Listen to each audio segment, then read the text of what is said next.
नमस्ते प्रणाम। हम बने आप सबको छोट भाई सिंगर विकास राज। और आज बहुत ही बेहतरीन गीत लेकर आइल बनी, जौना गीत के नाम हटे सिंदूर। और कुछ दिन से वीडियो हमार रोआ सब के बीच ना जाते रहे, इसे हम दिल से क्षमा चाहते हैं। कहीं से कि हमारे घर में शादी भी लगा रहे, एक वजह से हम कुछ कर ना पाते रहे, वीडियो ना बना पाते रहे। चलिए आई वही अंदाज वही भाव में एगो बहुत ही बेहतरीन गीत बाटे। अगर अच्छा लगे तो लाइक कमेंट सब्सक्राइब जरूर करब जा। चलिए सिंदूर की कीमत का भैया गीत में सब बताओ बटे। भाव का बा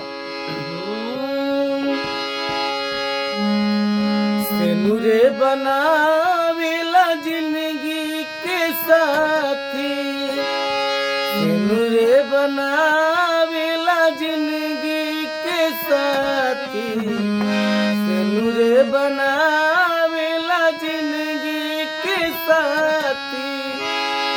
जारेला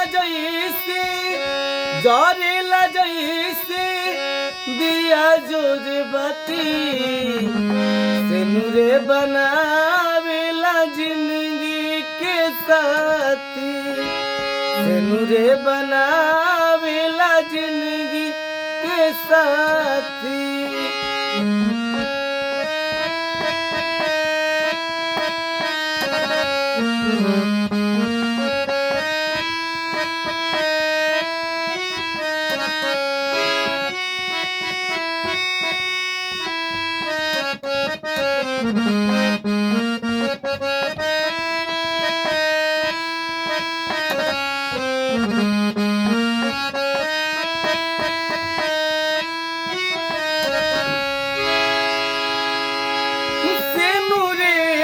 शोभे सुहागिन कहला,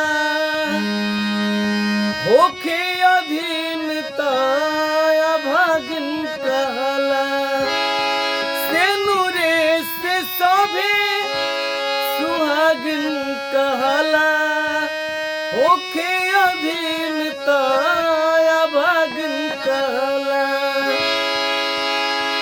सिंदूरे लगावेला, सिंदूरे लगावेला दुआरे बराती, सिंदूरे मिलावेला जिंदगी के साथी, सिंदूरे बनावेला जिंदगी के साथी। जारेला जैसे दिया जोर बाती, सिंदूरे बनावेला जिंदगी के साथी। अगर अच्छा लगा तो लाइक कमेंट सब्सक्राइब जरूर करो जा। एक छोट भाई खातिर चलिए।